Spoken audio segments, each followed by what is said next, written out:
ସିଂହଦ୍ୱାରର ଦିବ୍ୟଗାଥା। ସିଂହଦ୍ୱାର ଶ୍ରୀମନ୍ଦିରର ପବିତ୍ର ପ୍ରବେଶ ପଥ, ଯେଉଁଠି ଭକ୍ତିର ଧାରା ଝରି ଜୀବନ ମିଳେ ନୂତନ ଅର୍ଥ। ଶଙ୍ଖଧ୍ୱନି ଓ ଘଣ୍ଟର ନାଦରେ ମନ ହୁଏ ପବିତ୍ର ଶାନ୍ତ। ସେଠି ଅନୁଭୂତି ଅତୁଟ ଥାଏ, ଯେଉଁଠି ଠାକୁର ରହନ୍ତି ଶାନ୍ତ। ଧୂଳିମିଶା ଶିଳା ମଧ୍ୟରେ ଲୁଚିଛି ଅଜଣା ଚରିତ୍ର। ସିଂହଦ୍ୱାର ହେଉଛି ସାକ୍ଷୀ ଠାକୁରଙ୍କର ଲୀଳାର ଅମୃତପତ୍ର।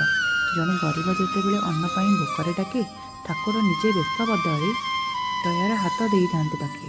ସନ୍ଧ୍ୟାବେଳେ ଯେପରି ଧୂପ ଓ ଦୀପ ଆଲୋକରେ ମନ ଅନ୍ତର୍ମୁଖୀ, ସିଂହଦ୍ୱାର ହୁଏ ଜୀବନ ପଥରେ ଦେବତାଙ୍କର ସ୍ନେହର ଗାଣ୍ଠି।